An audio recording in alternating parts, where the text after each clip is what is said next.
Bom dia, você que nos acompanha. Eu cumprimento você com a graça e a paz do Senhor Jesus. Nós estamos unidos mais uma vez nesse momento para estudarmos a palavra de Deus, e a proposta de estudo desse trimestre tem sido a doutrina bíblica da oração, o que a Bíblia nos ensina sobre a oração. E caminhando nesse tema, nós chegamos hoje ao livro de Neemias. Temos lições importantes para aprender sobre a oração no livro de Neemias. Convido você então a orar comigo nesse momento. Senhor nosso Deus, nós tributamos a Ti toda a honra, toda a glória, todo o louvor. Nós te agradecemos, ó Deus, pela Tua misericórdia e Tua graça que se renovam sobre as nossas vidas mais uma vez nessa manhã. Te pedimos, ó Pai, em nome de Jesus, que o Senhor tenha misericórdia de nós, perdoe os nossos pecados e que o Senhor mais uma vez nos conduza nesse estudo. Estamos aqui, ó Deus, debruçados sobre a Tua palavra, mas não queremos, ó Deus, apenas decorar textos, decorar versículos. Nós queremos, ó Deus, ouvir Tua voz, aprender aquilo que o Senhor tem a nos ensinar hoje. Por isso, ó Deus, nós suplicamos, fala, Senhor, fala, pois nós, Teus servos e servas, Teus filhos e filhas, estamos reunidos nesse momento, mesmo que virtualmente, mas estamos reunidos para ouvir Tua voz.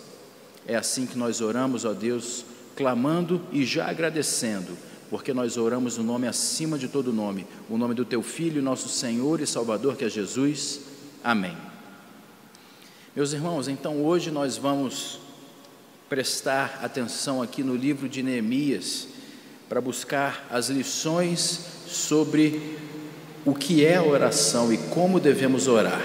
O livro de Neemias nos traz então importantes lições acerca da oração, mas antes de entrarmos no texto propriamente dito, eu quero fazer uma cronologia rápida com você, para entendermos qual era o contexto histórico do momento em que esse livro foi escrito.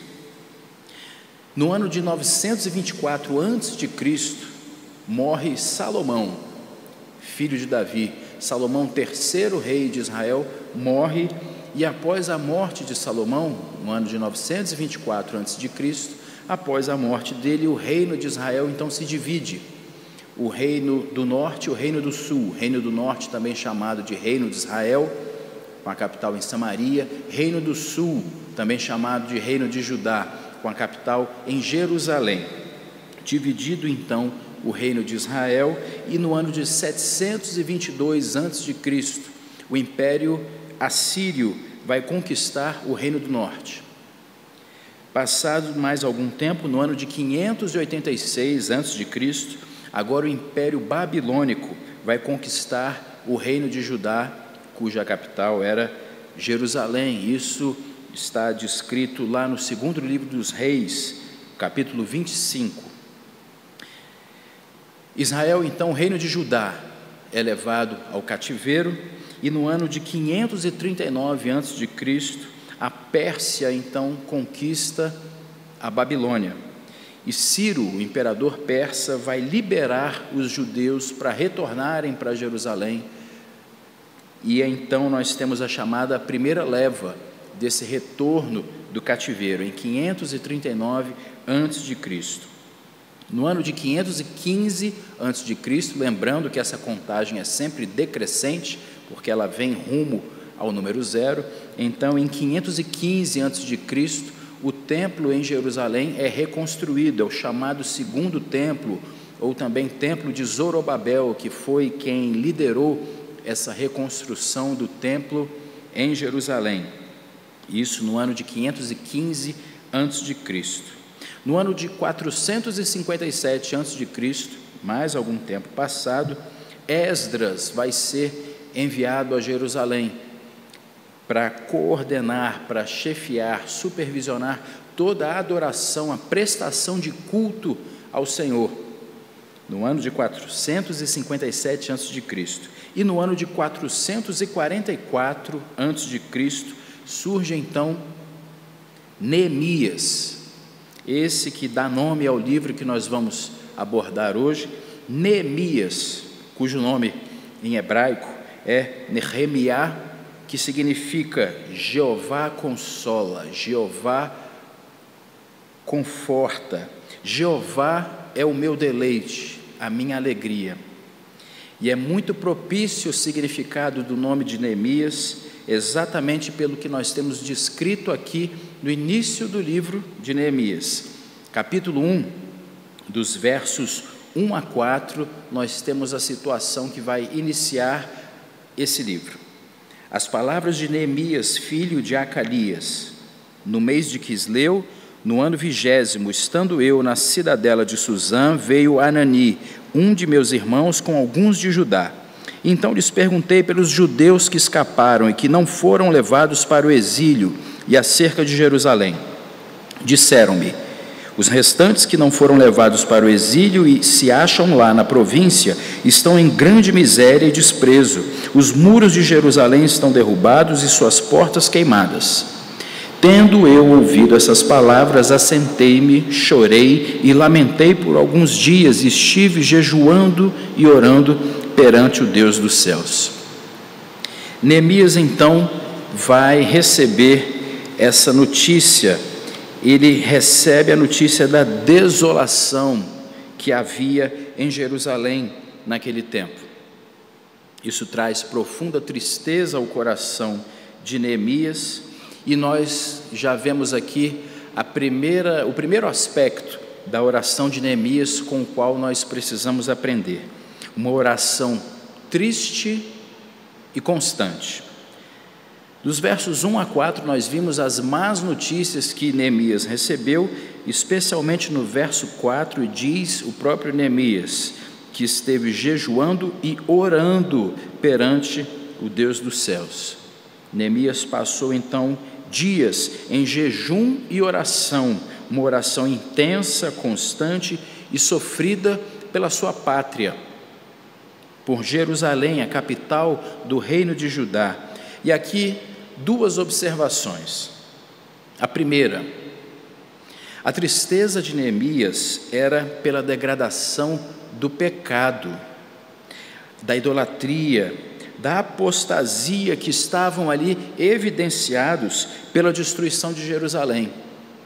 A tristeza de Neemias não se referia apenas ao fato dos muros estarem destruídos, os portões da cidade estarem queimados e destruídos.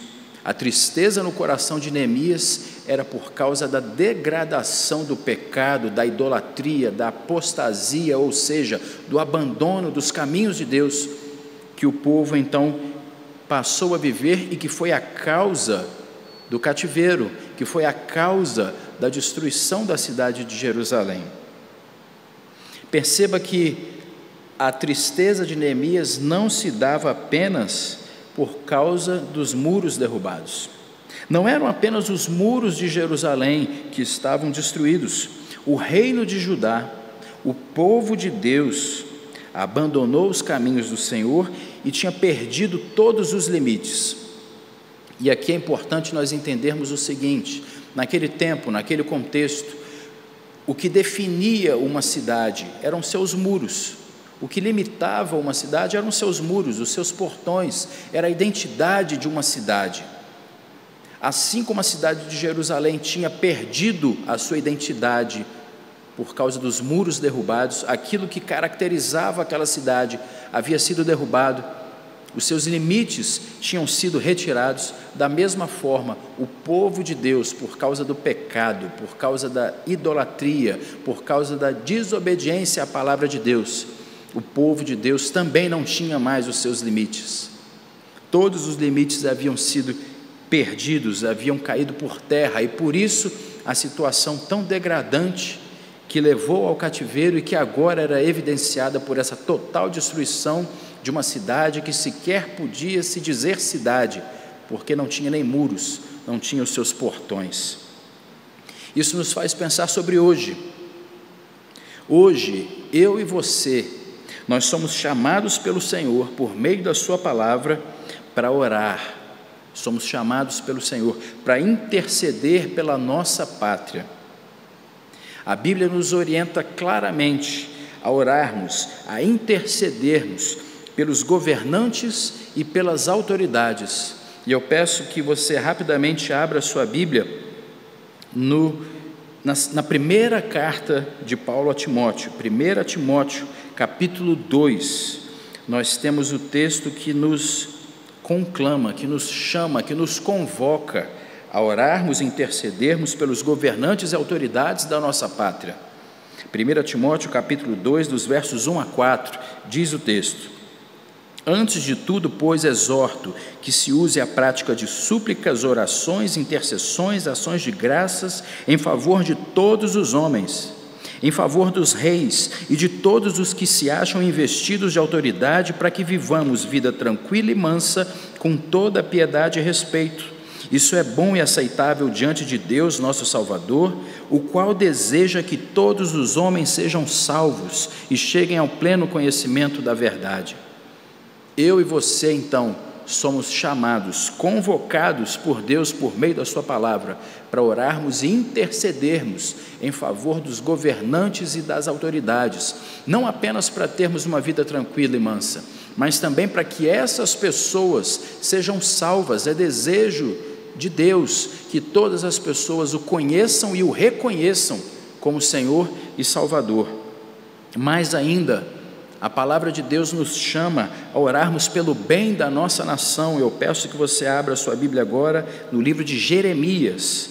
Jeremias, no capítulo 29, verso 7, também aqui no contexto de cativeiro, o profeta Jeremias, usado pelo Senhor, diz assim ao povo, Jeremias capítulo 29, verso 7: Procurai a paz da cidade para onde vos desterrei, e orai por ela ao Senhor, porque na sua paz, na paz da cidade, na paz daquele local, na sua paz, vós tereis paz. Eu e você somos chamados a orar e interceder pelos governantes, pelas autoridades e pela pátria onde nós habitamos, porque havendo paz na nossa pátria, nós viveremos em paz. A Bíblia é muito clara ao nos trazer essa orientação, essa convocação do Senhor. É meu papel e seu papel orarmos pelas autoridades e pelo bem da nossa nação. E eu aqui faço uma pausa nesse momento para refletirmos juntos. Uma pergunta que nós precisamos nos fazer: será que o pecado da nossa nação tem nos entristecido como entristeceu a Neemias? Será que o pecado da nossa nação nos tem levado a orar a Deus como Neemias fez? Veja aqui comigo a oração que Neemias fez ao Senhor por causa da tristeza no seu coração em relação ao pecado da sua nação. Neemias capítulo 1, dos versos 5 a 11. Na oração de Neemias ele disse: Ah, Senhor, Deus dos céus, Deus grande e temível, que guardas a aliança e a misericórdia para com aqueles que te amam e guardam os teus mandamentos. Estejam, pois, atentos os teus ouvidos e os teus olhos abertos, para acudires, para atenderes a oração do teu servo, que hoje faço a tua presença dia e noite, pelos filhos de Israel, teus servos, e faço confissão pelos pecados dos filhos de Israel, os quais temos cometido contra ti, pois eu e a casa de meu pai temos pecado. Temos procedido de todo corruptamente contra ti, não temos guardado os mandamentos, nem os estatutos, nem os juízos que ordenaste a Moisés, teu servo.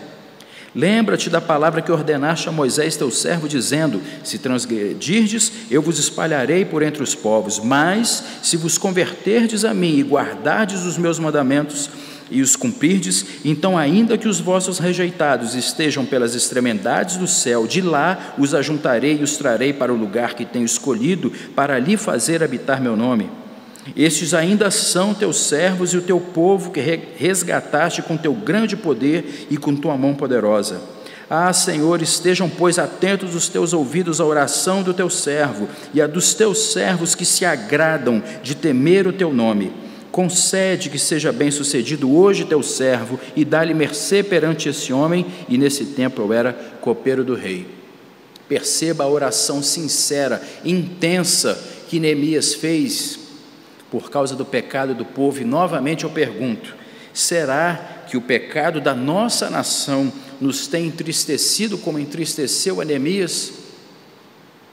Será que o pecado da nossa nação nos tem levado a orar a Deus? Embora seja um momento de estudo da palavra, eu quero convidar você nesse instante, no meio do nosso estudo, a orarmos mais uma vez. Vamos orar? Senhor Deus, nós estamos aqui ouvindo Tua voz e reconhecemos o Teu chamado para orarmos pela nossa nação, pela nossa pátria, pelos nossos governantes, e assim fazemos, ó Deus. Te pedimos em nome de Jesus que, Senhor, tenha misericórdia do nosso país, tenha misericórdia do Brasil, que tem se afastado dos Teus caminhos, que tem praticado aquilo que desagrada o Teu coração, que tem praticado aquilo que contraria a Tua vontade, a Tua verdade, a Tua palavra. Perdoa, ó Deus, os pecados da nossa pátria. Perdoa-nos, ó Deus, porque temos nos afastado de Ti como nação. Tem misericórdia de nós, ó Pai. Que o povo brasileiro Te conheça e Te reconheça como Senhor, como Salvador, como o único que pode nos oferecer a vida eterna. Usa-nos, ó Pai, nós que somos Teus filhos e filhas, nós que somos Teus servos e servas. Usa-nos para que essa nação Te conheça e Te reconheça como Senhor e Salvador. E que essa oração não seja apenas essa, mas que se torne uma prática nas nossas vidas. É assim que nós oramos mais uma vez no nome, acima de todo nome, o nome do Teu Filho, nosso Senhor e Salvador, que é Jesus. Amém. Façamos isso sempre. Oremos pela nossa pátria. É chamado do Senhor para mim e para você. Mas além de orar pelos pecados da nação, há uma outra observação importante na oração de Neemias. A oração dele não era apenas uma ação pontual, mas era uma prática constante. Perceba aqui no verso 4, quando ele diz que ouviu aquelas más notícias e lamentou, chorou por alguns dias e esteve jejuando e orando perante o Deus dos céus. Ele faz então essa oração e nós temos no início do capítulo 2, mais uma vez Neemias orando, e nós vamos perceber aqui um intervalo de tempo, e é importante atentar para isso. O texto do capítulo 1 de Neemias diz que era o mês de Quisleu. O mês de Quisleu corresponde ao que é hoje novembro, dezembro no nosso calendário. Mas no capítulo 2 diz que no mês de Nisan, que já corresponde a março a abril, ou seja, em torno de 4 meses depois. 4 meses depois, Neemias passou esse tempo em oração, esteve jejuando e orando, clamando a Deus, e 4 meses depois vem o relato do capítulo 2. Neemias então passou esse tempo derramando sua tristeza aos pés do Senhor, mas também clamando a Deus por uma oportunidade, é o que nós temos ainda no capítulo 1, no verso 11.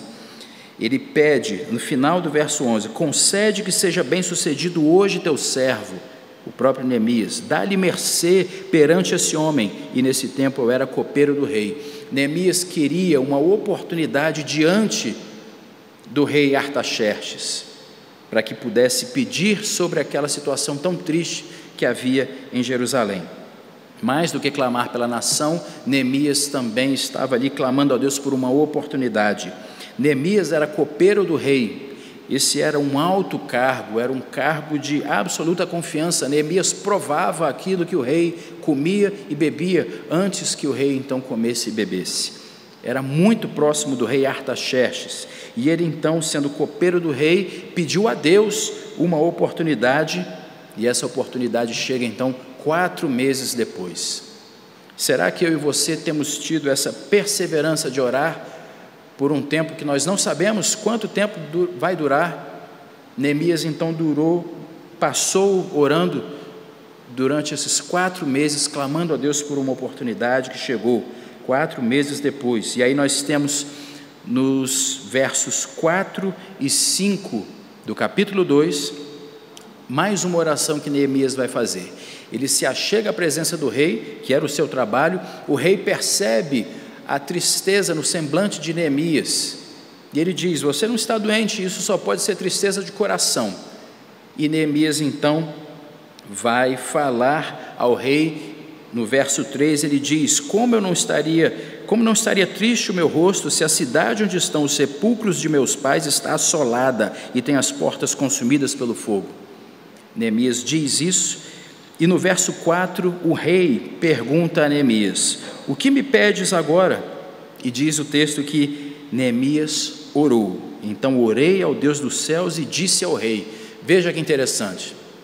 Passou Neemias 4 meses orando, clamando, derramando sua tristeza, confessando os pecados da nação, clamando a Deus por uma oportunidade, e a oportunidade chegou.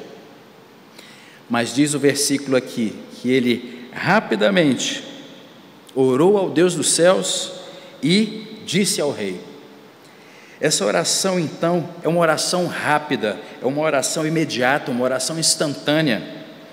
Nós podemos até dizer que essa oração é uma oração quase que sem palavras, foi muito rápido, uma oração rapidíssima e certeira como uma flecha, mas que só foi possível devido aos 4 meses que a precederam. Alguns se prendem a esse texto, a essa rapidez da oração de Neemias, porque o texto não nos dá oportunidade de entendermos que Neemias disse ao rei: rei, me permita passar mais um tempo orando e eu vou trazer então minha questão diante do rei. Não, o rei pergunta, Neemias ora e já responde. O texto nos mostra que é algo imediato. Essa oração muito rápida aqui é usada por alguns para defender que nós podemos fazer simplesmente orações rápidas sem dedicar tempo de oração diante de Deus. Mas perceba aqui, essa oração rápida e certeira como uma flecha só foi possível por causa dos 4 meses de oração que a precederam. Uma oração feita em alguns segundos, mas baseada em orações feitas durante alguns meses. A oração, ela representa um processo. Esse processo pode ser longo, esse processo pode ser sofrido, mas esse processo é necessário. O processo da oração, o estar em oração por dias, semanas, meses, anos, ao longo da vida, isso é um processo que precisa ser sempre na presença e aos pés do Senhor. A oração, ela é um processo. Nós vimos aqui então Neemias passando meses, ele não sabia quando chegaria a oportunidade, e passou aqueles meses clamando, derramando a tristeza, pedindo oportunidade, confessando pecados, meses na presença e aos pés do Senhor. Era um processo de oração. Mas a oração também pode ser uma ação, que pode ser rápida, uma oração que pode sim ser objetiva, mas que precisa ser a consequência, o resultado de um processo. Muitas vezes você vai ser chamado ou chamada para fazer uma oração por alguém, e essa oração precisa ser objetiva, precisa ser direta sobre aquilo que se apresenta naquele momento, mas a sua oração vai ser embasada na sua vida de oração diante de Deus.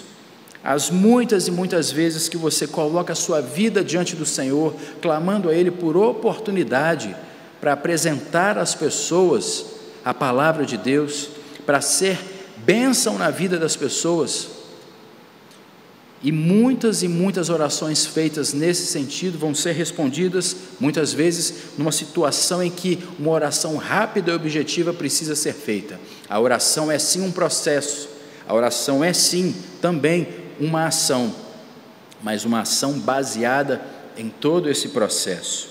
Um processo longo, intenso e sincero de oração a Deus nos molda, nos transforma, nos capacita a orarmos de forma simples e objetiva quando necessário. Esse aspecto é muito importante na oração de Neemias. Uma oração, então, triste e constante. Um processo de oração que levou a uma ação certeira de oração. Outro aspecto que nós temos que observar aqui na oração de Neemias, além dela ser triste e constante, além dela ser simples e direta, a oração de Neemias também é uma oração íntima e uma oração reservada. Perceba, Neemias passou todo esse tempo orando ao Senhor, clamando por uma oportunidade. A oportunidade veio. Rapidamente, então, Neemias ora, e eu fico aqui conjecturando como deve ter sido essa oração tão breve, tão simples de Neemias. Eu imagino que Neemias deve ter se lembrado de todas as noites e dias que passou aos pés do Senhor, clamando pela oportunidade. A oportunidade se apresentou a ele. Eu imagino que Neemias deve simplesmente ter olhado para o céu e deve ter dito: obrigado, Senhor, continua comigo. E ele então faz ali aquele apelo ao rei, e o rei atende àquele apelo. Mas então nós vamos ver o próximo aspecto, uma oração que era íntima e reservada. Eu peço que você abra então sua Bíblia em Neemias capítulo 2, nós vamos ler agora os versos 11 a 16. Após o momento em que o rei Artaxerxes atende o pedido que Neemias o fez, Neemias então vai a Jerusalém para reconstruir os muros da cidade. É por isso que o texto diz que ele vai reconstruir a cidade, porque os muros caracterizavam a cidade. E diz o verso 11, Neemias 2, verso 11: cheguei a Jerusalém, onde estive 3 dias. Então à noite me levantei, e uns poucos homens comigo. Não declarei a ninguém o que o meu Deus me pusera no coração para eu fazer em Jerusalém. Não havia comigo animal algum, senão o que eu montava. De noite, saí pela porta do vale, para o lado da fonte do dragão e para a porta do monturo, e contemplei os muros de Jerusalém que estavam assolados, cujas portas tinham sido consumidas pelo fogo. Passei a porta da fonte ao açude do rei, mas não havia lugar por onde passasse o animal que eu montava. Subi à noite pelo ribeiro e contemplei ainda os muros. Voltei, entrei pela porta do vale e tornei para casa. Percebam agora, irmãos, no verso 16: não sabiam os magistrados aonde eu fora, nem o que fazia, pois até aqui não havia eu declarado coisa alguma, nem aos judeus, nem aos sacerdotes, nem aos nobres, nem aos magistrados, nem aos mais que faziam a obra. Neemias chegou em Jerusalém, autorizado pelo rei Artaxerxes e abençoado pelo Deus Altíssimo. Mesmo assim, Neemias não quis destaque, Neemias não quis vanglória. Ele chegou com todas as credenciais, humanas e espirituais, autorizado pelo imperador, abençoado pelo Senhor nosso Deus, mas mesmo assim não quis nenhum destaque, não quis nenhuma vanglória. Neemias preferiu ficar em silêncio. Veja aqui o verso 12, quando ele diz: não declarei a ninguém o que o meu Deus me pusera no coração. A vida constante de oração de Neemias fazia parte do relacionamento pessoal e íntimo que Neemias tinha com Deus. Neemias clamava, Neemias suplicava, Neemias intercedia, Neemias derramava sua tristeza, Neemias pedia oportunidade, Neemias confessava pecados. Essa oração constante fazia parte de um relacionamento que era pessoal e íntimo de Neemias com Deus. Neemias não cometeu o mesmo equívoco que nós vemos relatado na Bíblia sobre José, que nós chamamos de José do Egito. O mesmo equívoco que José cometeu, Neemias não comete. José, que por 2 vezes divulgou aquilo que Deus o tinha mostrado. Peço que você deixe marcado aí Neemias na sua Bíblia e abra comigo lá em Gênesis capítulo 37. Gênesis 37, nós vamos ver o equívoco que José cometeu, mas que Neemias não cometeu nesse sentido. Gênesis capítulo 37, no verso 5, diz o seguinte: teve José um sonho e o relatou a seus irmãos, por isso o odiaram ainda mais. A relação de José não era boa com seus irmãos, os seus irmãos tinham inveja dele, e ele então tem um sonho da parte de Deus e revela esse sonho, relata esse sonho aos irmãos, que passaram a odiá-lo ainda mais. Veja nos versos 9 a 11: Teve ainda outro sonho e o referiu a seus irmãos, dizendo: sonhei também que o sol, a lua e 11 estrelas se inclinavam perante mim. Contando-o a seu pai e a seus irmãos, repreendeu o pai e lhe disse: que sonho é esse que tiveste? Acaso viremos eu e tua mãe e teus irmãos a inclinar-nos perante a ti em terra? Seus irmãos lhe tinham ciúmes. O pai, no entanto, considerava o caso consigo mesmo.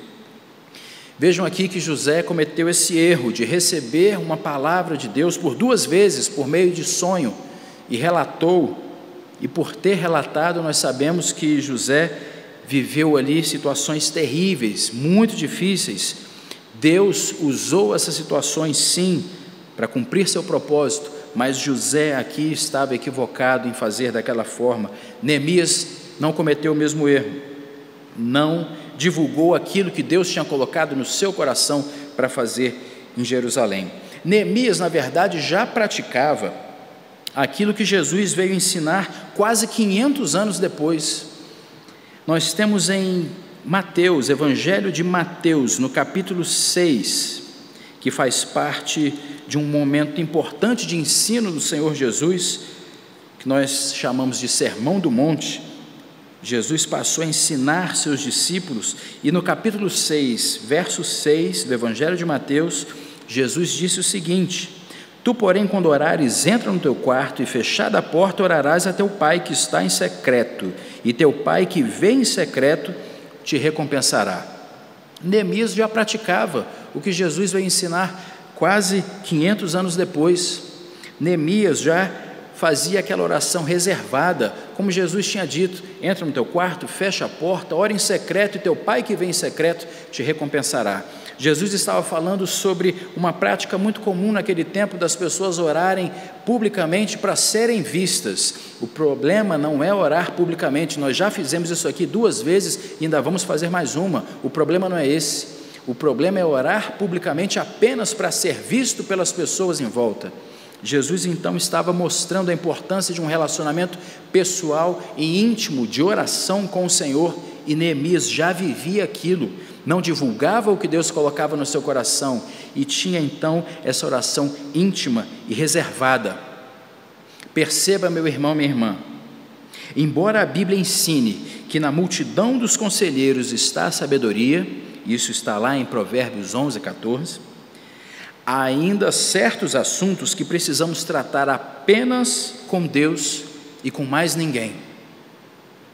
Me permita chamar esses assuntos de segredos que nós temos que ter com o nosso Senhor, assuntos que você vai tratar apenas com Deus e com mais ninguém. Há sim o ensino bíblico para que busquemos conselhos, mas determinados assuntos, alguns assuntos específicos, esses então devem ser tratados diretamente e exclusivamente com o Senhor. Busquemos sim o conselho de pessoas que priorizam Deus em suas vidas. E aqui eu quero deixar para você essa dica, essa orientação. Pense muito bem, ore ao Senhor sobre quem serão as pessoas que vão aconselhar você. Muito cuidado onde e com quem você vai buscar conselhos.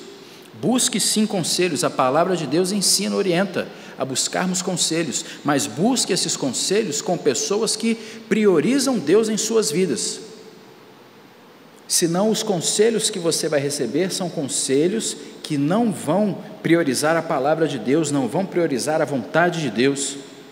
Procure conselheiros e conselheiras que priorizem Deus em suas vidas. Busquemos então esses conselhos, mas sempre clamando a Deus, sempre pedindo, suplicando ao Senhor pela sabedoria do alto, conforme a Bíblia descreve em Tiago 3,17.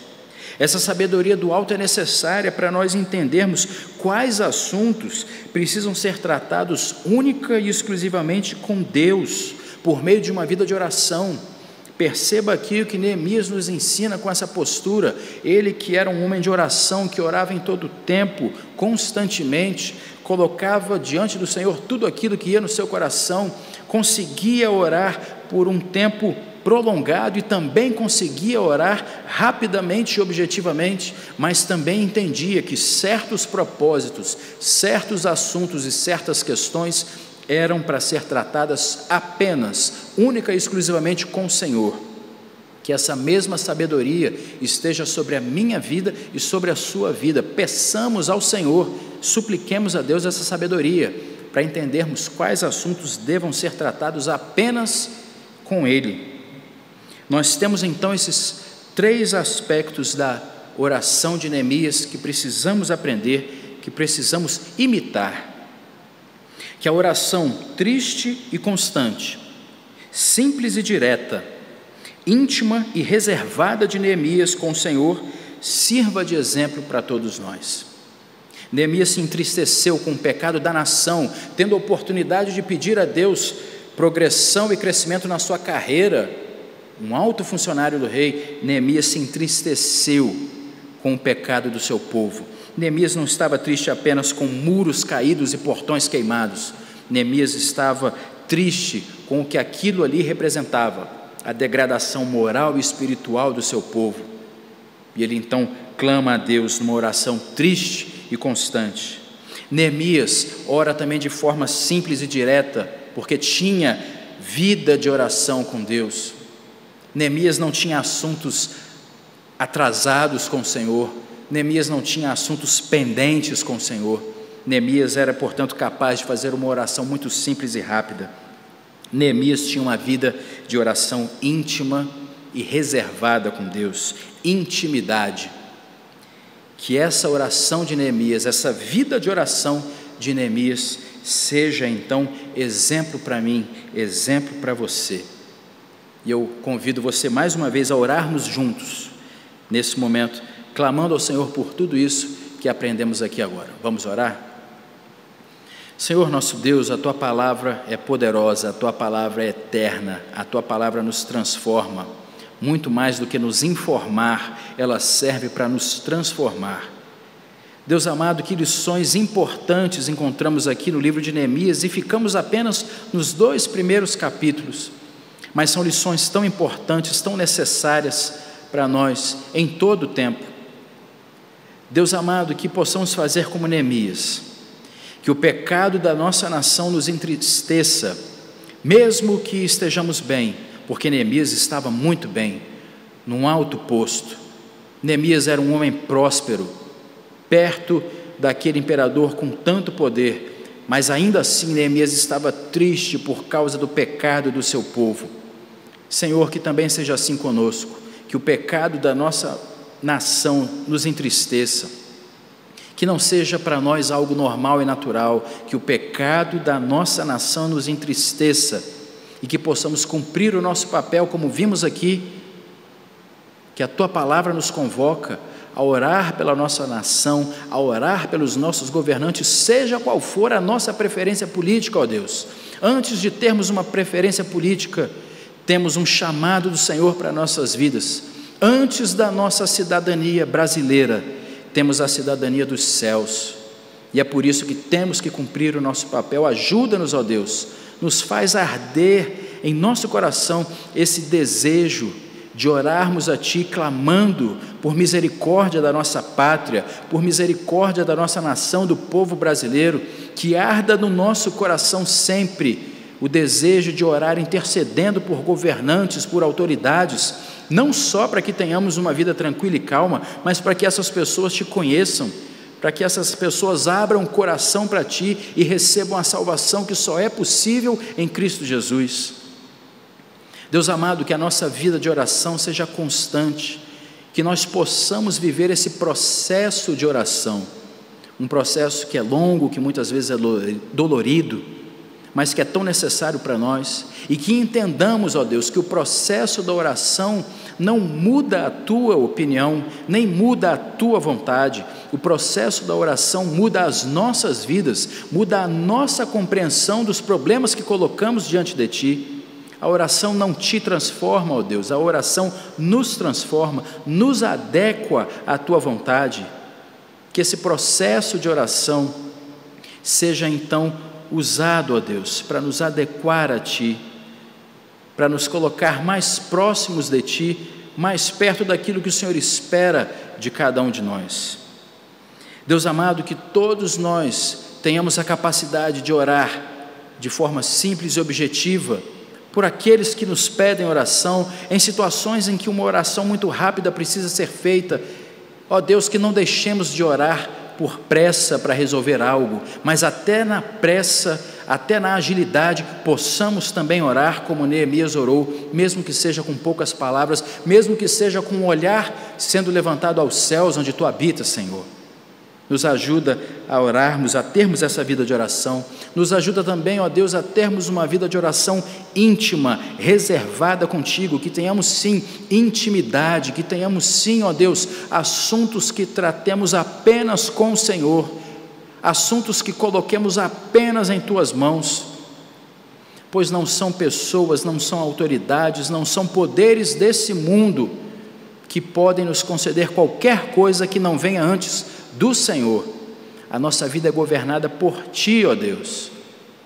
Que tenhamos então contigo essa intimidade constante, esse relacionamento reservado somente entre nós e o Senhor. Deus amado, que essa lição tão importante que vimos aqui hoje possa continuar ardendo no nosso coração, na nossa mente, direcionando, transformando, aperfeiçoando a nossa vida de oração. É assim que nós oramos nesse momento, agradecidos pelo fato do Senhor ter falado conosco. Pedimos a Ti que falasse conosco por meio da Tua palavra no início dessa lição, e estamos agora agradecendo, porque o Senhor mais uma vez falou conosco por meio da Tua palavra.